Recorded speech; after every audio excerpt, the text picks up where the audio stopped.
I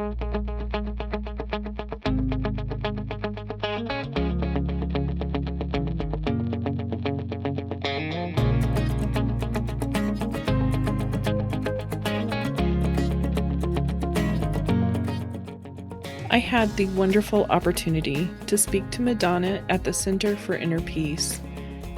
Madonna is a hypnotherapist. She does private sessions, online classes, and retreats. She's a wonderful, warm, and caring person, and she has a delightful sense of humor. How many years have you been practicing hypnotherapy? 25 years, almost, well, closer to 27, and I've been a trainer for 25 years. Training others to do hypnotherapy? Yeah. The clinical hypnosis or the scripted, and then also the regression, all the different levels of regression. We all have a lot of the same struggles. A lot of time they're a bit different stories sometimes, but we have a lot of the same struggles. Do you see a particular pattern?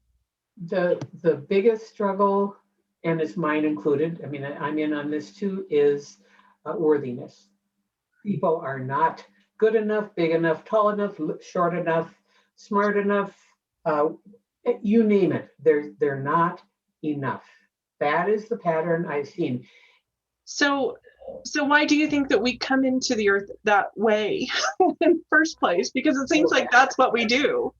I know that on your deepest way, in your deepest self, your gut, you know you're here to evolve, to help others, to be of service. We come here to grow, to evolve, to become more enlightened. There's a level that you can attain through meditation, through self-hypnosis, through excruciating pain and lessons, through hardships and through bliss, that expands who we are exponentially. And as we come into knowing beyond a shadow of a doubt that we are light, it doesn't make it easier. If anything, it might make it harder to not just follow along with everyone else. And it's worth it. And it's just amazing when you discover all that you are. You're not just this. Have you done a lot of work with the Akashic Records? Only in respect to hypnosis and regression. When you go in and have this experience of a past life regression, and it's very real to you, you're tapping into the Akashic Records. That's where everything is. My intention is that you would go to a past life or an experience that would help you in your current life, or base it on what you came to me for that session. Past lives or even future lives, or whatever it takes, whatever, some people have lost a piece of their soul and they don't need to go into a past life. They just need to know what's in this life, what happened at age 2 or 3. Is there a possibility of just saying that bad things happened, I'm not that person anymore, let's let it go? We usually want to know more. So we hold on to it until we can know more? Until we find it, yep. The other part is what I'm learning with the emotion code, trapped emotions. There could be trapped emotions. If you're taking somebody through a past life and they find out something negative, is that something that needs to be cleared, or is that something that is just part of the progression and it's totally acceptable? I mean, if you were, Billy the Kid in a previous life and you did a lot of mean things, I believe it's all good. If there's not, as long as we learn. One of my favorite quotes that I have said, and maybe someone else too, but is that we don't make mistakes. We have different outcomes based on the choices we make. That goes for all lifetimes.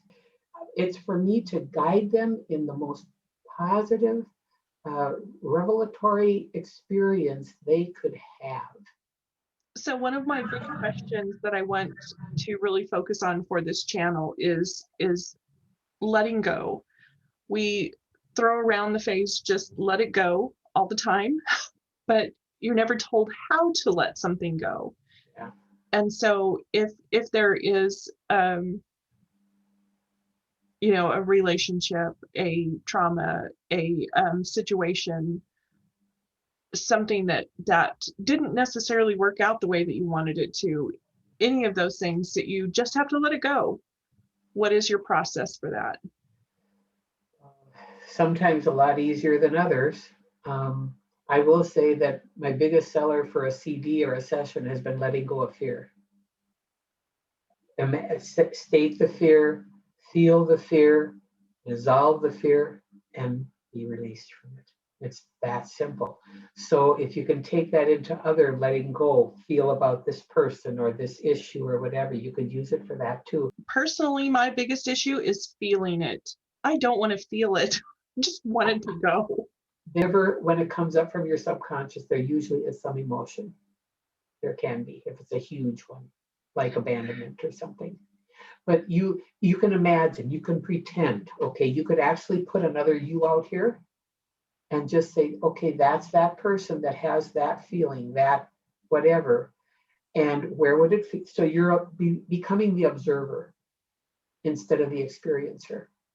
And if that were me now, the observer, where would you feel it? Okay, there it is. Now, what do you need to do to just let it go? And observing that, then you can send it love also, right? It's not just the observing, but it's also giving the gratitude to whatever situation so it can be released.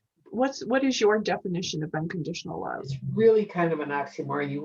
You shouldn't. Love is unconditional.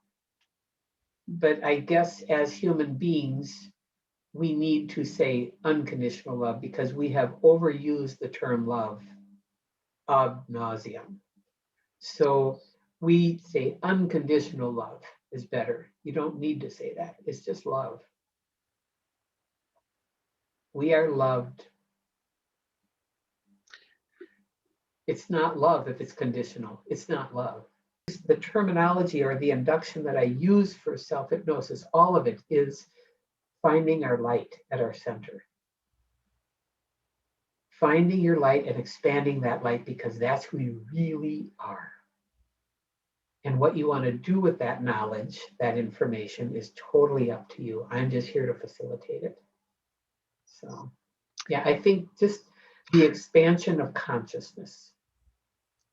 The mantras that we say, maybe we don't even know that we're saying that, trying to kind of bring us back to that center, right? Trying to bring us back to that space of peace. Mm-hmm. And it's so easy to get out of it. It's not so easy to get back into it. I think that it's really all within us.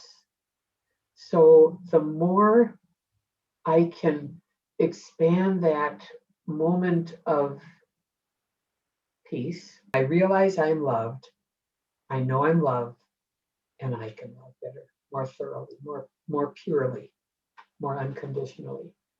So that's another point.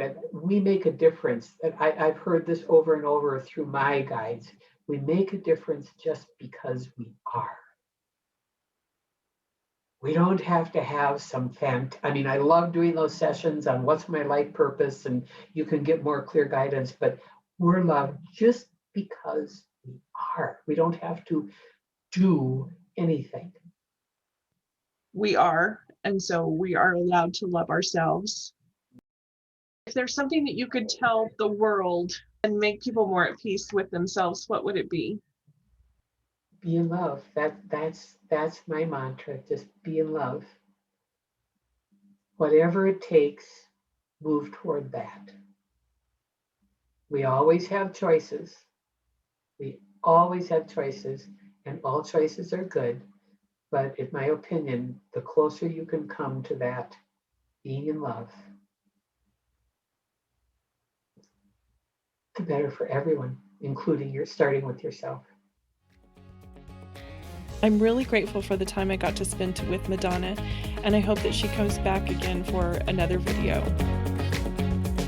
Please like, share, and subscribe, and leave us a comment. And thanks for meeting us here at 5th and Overland.